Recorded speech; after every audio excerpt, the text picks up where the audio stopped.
Hey, this is Mike Byrnes with another episode of Business Bests. Excited to talk about LinkedIn.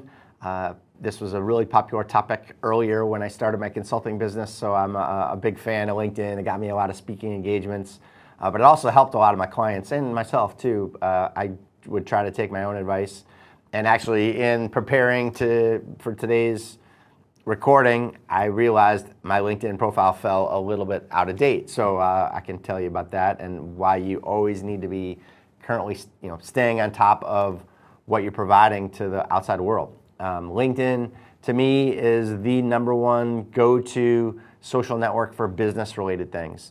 It's not one size fits all. It really depends on your target market. So you might be using TikTok for business reasons that makes you more successful, but as a consultant, that's really helpful for me to use LinkedIn. Working with financial advisors all the time and other professionals, and LinkedIn is really popular with them too. So know a little bit about the audience with LinkedIn. I believe there's 1.2 billion users currently. It's still really popular. Of that, you're looking at it's slightly skewed towards men, so a little bit more than 50%, but it's pretty balanced. We did a previous recording on ChatGPT, and the numbers right now, the usage numbers are really skewed towards men. It was 2/3 or 3/4, I forget, are men, and that's not necessarily the case with LinkedIn, so it's good. But LinkedIn is a little bit skewed towards men. It's also skewed towards that 25 to 34 age. That's the biggest grouping. And then the next biggest grouping is that next segment or age that's a little bit older. And then you go from there. It gets, the older you get, then the segments are slightly smaller. If you are trying to get your content out there, LinkedIn is fantastic for that because 1/4 of the users are interacting with brands daily. It's super important to think about how you're trying to get your message across, whether it's an individual or a company, and know that your audience if it's on LinkedIn, it's going to be a powerful tool for you. That's just a little heads up of the content that you're going to want to share with LinkedIn users and why. I think you probably already know. It's been around long enough. So let's dive in. Today we're going to cover the free version of LinkedIn, and maybe if you have some time, we'll talk about some of the paid things that you can do with LinkedIn. But I want to start with what you can do for free. Always start there first, right, and maximize that. Really need to talk about the profile a little bit because it is so important. I completely uncover all these awful headshots. That's really that first impression that you're trying to make. I've said it before, humans want to work with humans. So you have to really tell your story. Picture tells 1,000 words. Tell your story with that headshot. And again, I've talked about this before, but it doesn't have to be you in a tie, or if you're a lady in a dressed up suit or whatever it might be. It's really your own personal brand. I would recommend smiling, showing some teeth. It just creates more of a warmer connection. But there are people that are all buttoned up and they want to look not intimidating, so to speak, but they want to look serious and business oriented. That's your decision. I would recommend smiling in some way. With the headshot, do not let it get too dated. If someone's going to eventually meet you or talk with you or do a Zoom remotely and you look completely different, just kind of like a dating app, like if they go on that first date and it doesn't connect with what they've already seen, there's a disconnect from that picture, it's going to be bad first impression. It's going to be a bad first impression when you first get together. So make sure you update it. There's a whole bunch of reasons why people don't update their headshots.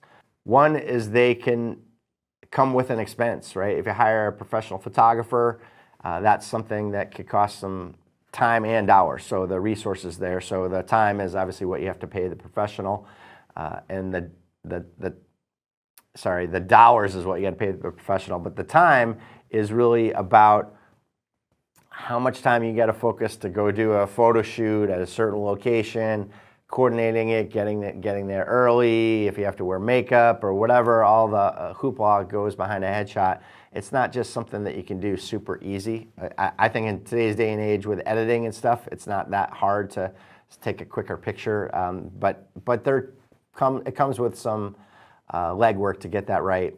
And then that expense, you could spend hundreds of dollars on a good headshot, but it is probably one of the more important pictures that you're going to have. So it might be worth investing in that. Put a little calendar reminder that you don't forget. Like, that's probably the reason number 2 is just people forget.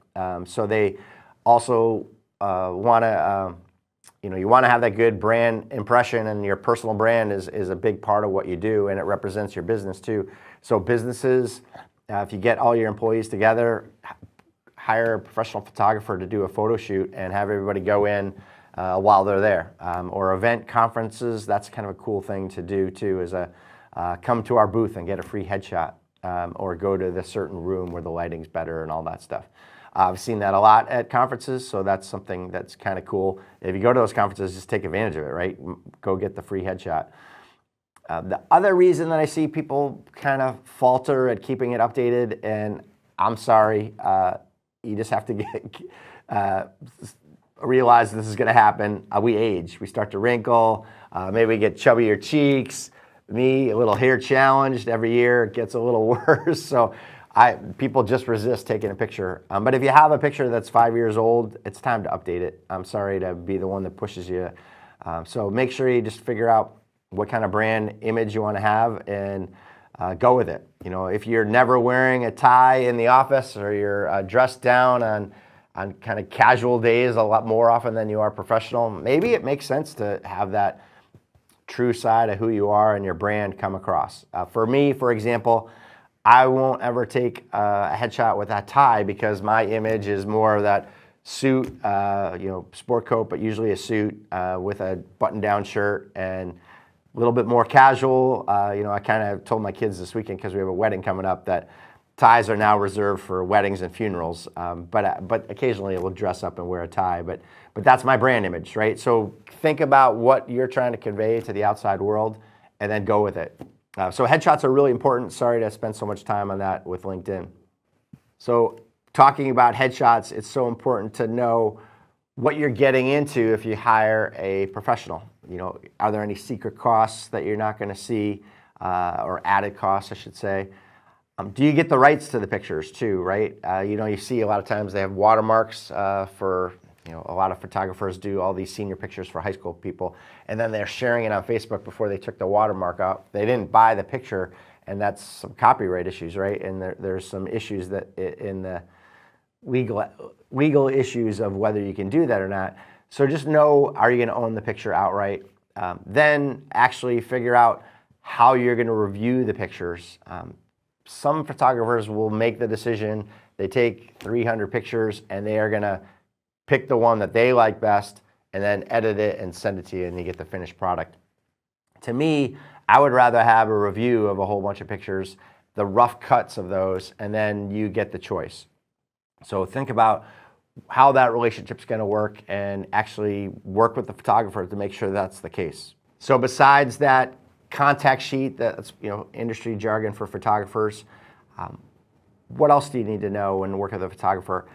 You should know what type of file format you want and what they're going to provide, and make sure that those two things sync up. So that's some interesting information to know. Also the format too. Make sure that if you're looking for something that's portrait or landscape or both, that you get both. Last time I did a shoot for myself, I went in and said, hey, I have some needs. LinkedIn, for example, has a cover image. I want to be able to use that for LinkedIn and other things, and that cover image, Facebook has one too. It's longer and narrower, and so that's that landscape approach. And then portrait-wise, you want to think about the image being a little bit more like, the picture that you'd see in an office, the old paintings of the old board chairman. That's your kind of standard headshot. But there are times where you maybe want something square that you're going to plug into your, Facebook profile, and that's a circle, and then you got to make sure that that image is going to work well within that circle, because it's going to crop out the corners, obviously. So kind of a whole bunch of things you want to consider, and just make sure you're getting all the different variations of what you want. And if you're starting to think about this picture needs to apply for all social networks or needs to work on my website and all that, you might want to have kind of a different personality in some of those and show the different sides of who you are. So that's where you kind of have to layer on not just the format and how the file format, not just the size and shape, but also kind of the character and the image that you want to have come across. Last thing I would say is, are you hiring the photographer to make you look good too? So you have a blemish, for example. I might have had one. I had a this week. I'm older, everyone, so I still get one. I had too much sunscreen on this weekend. Would the photographer help remove that? If it's just one of those little things that is temporary, maybe you get rid of it. If it's something that's going to be with you for life, that's part of who you are. Don't hide who you are. I'm not a guy that wears makeup, so I have a problem in going in before the photo shoot and get all dialed up and all that stuff. Sometimes the photographers are so pushy, they want to really put at least something on to get the glare of the lights off your, the chubby cheeks or the top of your head. I guess they could do that. But you can work on some of that stuff before the pictures, but it's easy for photographers, if they're really talented, to do some post editing of the pictures. And you might also think like the background too.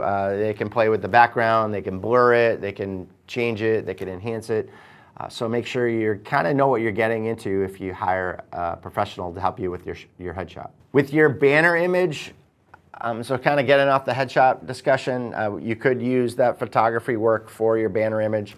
But this is maybe where if you're the head of your business, you're the owner or the head of the team or whatever, you might want to come up with something that's branded, that's more business related, shows your logo or your tagline, your colors, whatever it might be, or maybe it has some combination of those things. I actually just changed mine today, just as an experiment. I'm a coach on the side, I'm a volunteer, and someone snapped a great picture of the divisional championship of me talking to the guys in between the inning, trying to get them a little motivated. We were down a couple runs, and everybody was kind of coming in and huddled around me. And it was kind of a cool picture, but it worked really well with that landscape. So I dropped it in. Kind of tells a little bit about who I am as a person. I know LinkedIn is very professional, but it really depends on your brand and what you're trying to get across. I do see some people will put a picture of them on vacation. Maybe it's not them. Maybe it's the sunset that was gorgeous. The sky was perfect. There's all kinds of stock photography that you can get to. I would say that's not going to connect with somebody to the degree that they're going to want to trust you and want to work with you. So try to at least keep it brand company related or your personal side of who you are. And make sure that you're trying to figure out the mindset of the visitor. So it's not necessarily just what you think, but like that person that comes to visit your profile, what are they going to think and what do they want? The job seeker might be different than the person that's trying to get new prospects and new clients. You might have two different approaches. So there's not a one size fits all for that brand or cover image or whatever you want to call it.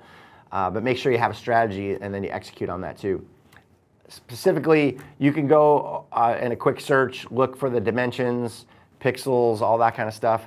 And that stuff can kind of get dated, so I'm not going to put that in the video. But you'll get the specifics of what you need to get the images that you want. And actually know if you're going to, again, have that multiple purpose type of headshot or brand image, the different dimensions and all that you might need. And also think about sharing too. So sometimes you're going to want to give this to, we did a whole bunch of trainings on PR. So if you're going to get publicity, make sure that you know the dimensions that media outlet needs. Or if you're going to be sharing stuff within a post and it needs to go out, so it gives your Twitter post more credibility that you put your headshot with it, know what would work the best there too. So you might need all kinds of different dimensions. Enough on headshots, let's get to the next part. So the headline is very important. When you're out active and doing things on LinkedIn, they see your little picture, they see your name. Sometimes, depending on what you're doing, they're going to see your headline. To me, I would think about more as your personal tagline.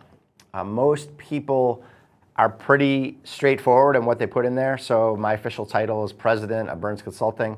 So they might put that title. They might put where you work. So President of Byrnes Consulting. But that really doesn't tell people what you do. I encourage people to kind of solve the problem. Like, what would your tagline for your business be?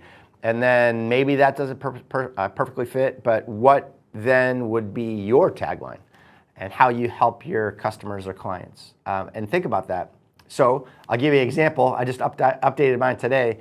I went with, my headline is National Speaker on AI and Business Growth. And then I have a little separator line, owner of Byrnes Consulting, separator line, helping organizations succeed in the AI first future, another separation line, and then I wrote call and I put my phone number on there. I don't think you need all of that, but I went with a whole bunch. One, I kind of want to tell people quickly who I am, so it's really a challenge to do that. The next is I did put the title and where I work. The next one is a little bit more of, where I'm heading and how I want to support people. And then lastly is the contact information. It's too long, right? But a lot of that stuff is searchable. And I think it's important to realize what keywords people might search on. And I'll talk about that a little bit more in a second. But the tagline, play with it. This is a fun one to use AI for. Drop in what you have, what you come up with, and say, hey, AI, give me 10 different versions of this. Or even start with the basics of saying, here's my target market, here's my title, here's where I work, here's what I'm trying to accomplish. Create a tagline for me. And you'll be amazed at some of the things that it outputs. I'm a huge believer of AI and how powerful it is with generative AI. So generate things, right, with AI. So maybe that's a little task that you can do. So either you start it or you use AI to start it, and then either way, you kind of manipulate it or modify it to how you want to have it read. Don't forget to click the right industry too. So for me, business consulting and services is the category I would go in. It depends on what you're trying to have people search you on. They can actually search by industry and get what they want. So if you're clicking on the wrong thing, you're kind of teaching. LinkedIn is a search engine in its own way, right? You're teaching the search engine the wrong thing. So it is an important decision to get the industry right. In that initial part at the top, one of the things you can put in there is your website too. So there's a whole bunch of things you can do, whether you have your own personal website or your company website. But that whole http www / it's not a very good branding impression. So it actually allows you to label it. So for me, I'd still want to have people know that it's Byrnes Consulting. So I put in capital B, Byrnes, capital C, consulting.com, and that looks way better than the URL. And so a simple change, you can actually brand it a little bit more. You can say my personal website, or you could come up with something that describes it better. To me, I kind of think people know who I am and they know my business. So that's just a nice little tip. Don't forget to do that. The job description, really important to put some thought into this. Do not think of LinkedIn as a resume. And actually, resumes might actually morph to look more like LinkedIn. What I want you to think about is, do you solve some problem? And if you do solve that problem, what are those words that people would use that would hire you to describe how you solve that problem? And then start to think about how you would word it, how you would phrase it. We talked about in other marketing videos and recordings about features versus benefits. So you might do X, Y, and Z, but what does that do for them? What's in it for them? And make sure you're using that wording too. Don't get in trouble being promissory or getting in trouble with compliance, that type of thing. But make sure you're trying to figure out that wording. And it's really important to know that these words that you choose are searchable, and they're going to come up in results when people are doing different searches. So spend a lot of time figuring out the right description. Make sure you're linking to that company. One thing you might or might not like, a lot of companies get bought out or they change names. So it might show that you worked somewhere for 10 years, but the company name changed 5 times. That one can be a little bit of an issue if you want to show some kind of progression, because that can all just disappear. So you can figure out whether you link with the company or not, but most of the time you want to link with the company.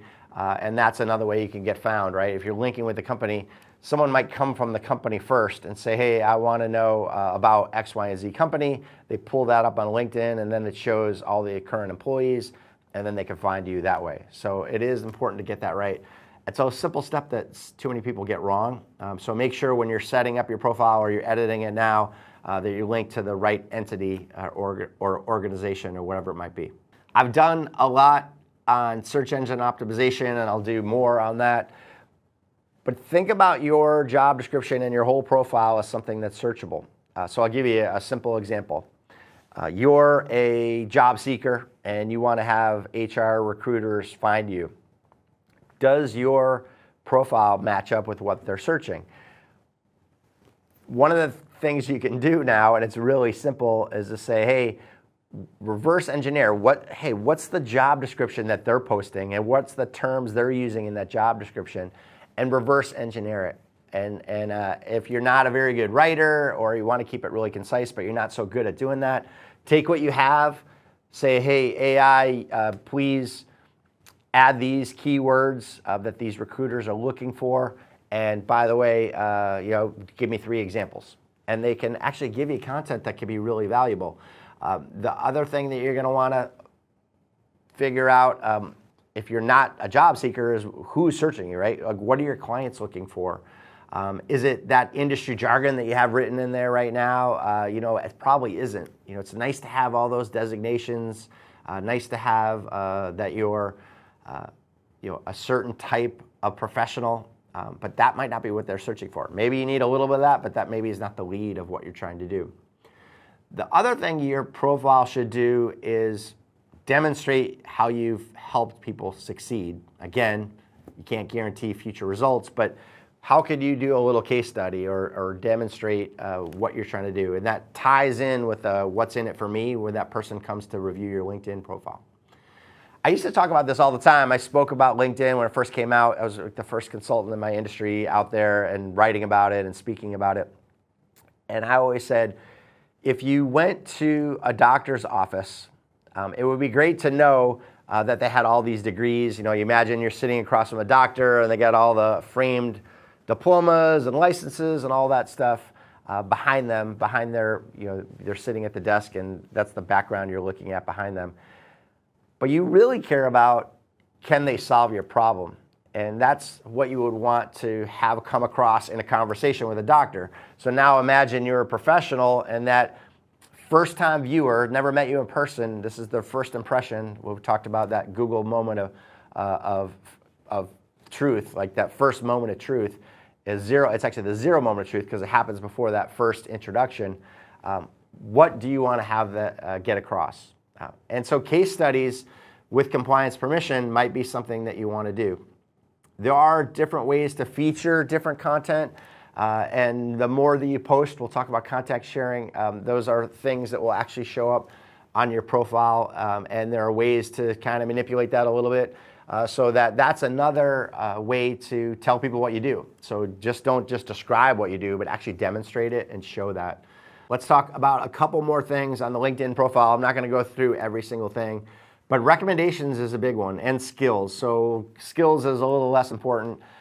Put those things up there and have them be endorsed without getting in trouble, but have request people that go, if you put the skills up there, that people are saying, yes, that person has that skill and verifying it. That is kind of a loose endorsement. But the other way to do it is actually get like a full recommendation. Again, don't get in trouble with compliance. Know what you're allowed to do from a regulatory standpoint. But if you start to think about what message you want to get across, it's really important to have that person write something that is going to wow that prospect, right? They go there and be like, wow, that's really helpful. I know when a prospect goes to your profile, they're going to say, hey, I'm sure it's all good stuff, but it's still, they know that, right? Like they know you're not going to post something on your LinkedIn profile that's negative, but they'll see if it's relevant and they'll see if it helps in their mind convince them that you're the right person to work with. I would reach out to people that you feel comfortable to do this. LinkedIn has a process to do it, but you can go outside of the LinkedIn environment, talk with somebody, say, hey, would you ever do that? If they say yes, then do go through LinkedIn, because it's easy that they just type it in there, and then they'll populate it, and it'll be pending, and then you just got to approve it. There are times, this happens all the time, when people say, hey, what do you want it to say? So you can give them a couple bullet points. There are times where you could even just craft it and say, hey, here's a couple sentences, make it your own, and they'll put that up there. If they put something that you're not in love with, you don't have to post it. Or two, you can just give them some feedback, like, hey, any chance you could tweak this last thing? That just doesn't sound right, or I can't say that from a compliance standpoint. So use that. Again, going outside of the LinkedIn environment, if you have that discussion at the beginning, you can also say, hey, this is going to be great for LinkedIn, but I might actually use it on my website or in other places too. So know that that's the case, and that's fantastic. You kind of have the pre-permission to use it however you want. One kind of cool thing on a homepage might be, if you have a business, is just have a sentence, like the best phrase, scroll through. Again, I keep saying it, with compliance approval, but that kind of wows people, and they'll want to work with you just by seeing kind of those little sound bites. Think about it when you decide to go to a movie and you'd see the people that would review the movie. That used to help decide, back in the old days, the 2 thumbs up. Now there's way more rating services than what I grew up with to go see a movie. But think about, what is that thing that's going to make somebody really decide to work with you. And recommendations and endorsements and skills and all that kind of stuff can be part of that overall message that you're getting across, so they'll want to work with you. One of the things to think about is the about section too. I skipped right over that. That's just another way to take that headline and actually blow it out into something that has some value and more terminology. I think people will skip to what you do a lot of times when they read your profile. They might skip over that, but again, that's a very searchable thing and should get your message across.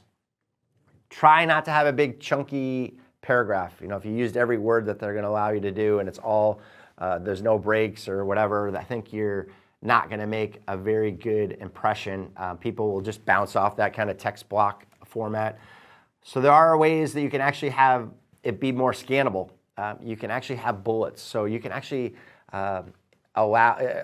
LinkedIn will allow you to drop in these little symbols. And so you can have like something that looks like an arrow, or something that looks like a dash or circle, or whatever you want to do. So make sure you're trying to think about how you can make your whole profile scannable and easier to read.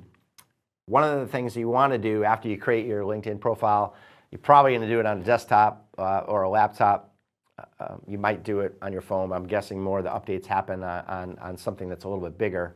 As then go look and see, if a prospect's checking you out on the phone, how is that first impression going to be? Did you use too many words? Is it too chunky? Is it not scannable? Whatever it might be. So go back to that about section occasionally. One thing I would recommend is maybe make it an annual thing in your calendar, if not more frequently, to say, check out LinkedIn profile or update LinkedIn profile. So you're always going back. We talked about how headshots, they should be updated before 5 years happen. You don't want to let that much time lag, but you shouldn't let your LinkedIn profile lag that much either, because those words get outdated and we head in different directions. Like I've said before, AI is going to revolutionize everything, so I think all of us are going to have some kind of shift in the future. So maybe take this moment where you're watching this video to hit pause and go make some updates. The services that you offer, it's just like picking the right industry. It's important to pick the right ones so that you're searchable. Maximize all the services that you can. Use the whole allotment of what they're going to offer. Just more ways to come up in searches. But that featured section is also going to be really important. I hinted at this a little bit earlier. If you want to have something show on your profile, something that you posted, we'll talk about content marketing in a future video. But that is a great way to make that great impression early on, right? Featured is pretty high up. Is there a video of you that tells your story? Maybe it's an online version of your bio, right? That tells why you're passionate about helping people, or why you got out of the industry. or something new that you're doing to help solve an issue for a client. All that kind of stuff might be something that you choose to have featured and lock that up. But your activity too is going to show. And so make sure you're aware of what you're doing on LinkedIn, because that's going to populate there. I would really recommend that you watch the next segment on content marketing, because you're going to want to control what that activity is and make that good first impression. If I want to work with a professional, I don't want them to just show me or tell me what they do. I want them to demonstrate what they do. So this is where the activity and the featured content can do that. And LinkedIn gives you the ability to have that be part of what you're offering. If you have a resume and you give them 2 or 3 or 4 pages, I'm sure people can have really long resumes these days, you might not be able to have something so interactive. And so that's why a lot of recruiters actually will now request the URL for the LinkedIn profile, so they can go check you out and see what you're all about. For experience, you don't even have to show those old jobs if they don't apply anymore. The bare bones thing you could do is just list the company and your title and maybe just say a sentence about what it is. Or you can strip it down and just take it out. If it's not going to really help somebody understand what you do, it really depends. I'd have to know what you're thinking about personally to help you make that decision. But there are times where those old jobs don't apply anymore. So maybe you start to think about ways that you can actually come up with a second title or a second project that you're working on that would push those older things down. You want to have your main job description at the top, but there's maybe some way that you can splinter it. There is a volunteer section, so I would use the volunteer section for putting in those activities. If you're on the board or whatever it might be, it can go there, or you can put a job description up there. If it's a nonprofit board position, maybe it goes in the volunteer section, or maybe you put that as a second job underneath your main job. And that's a decision that you're going to want to make. But if you're trying to work with high net worth individuals, done all kinds of speaking on cause-related branding and all that type of stuff, cause-related marketing. So get your message across by telling people what you do to help them understand that you're a good person, that you make the world a better place, and they're going to connect with you. It's going to be maybe the most important part of the thing that they see in the profile, that they like the charity work that you do. So make sure that you're really maximizing that part of the profile. This is Mike Byrnes, and I hope this has been a helpful edition of Business Best. I look forward to doing the next recording. Please reach out to me if I can help you in any way.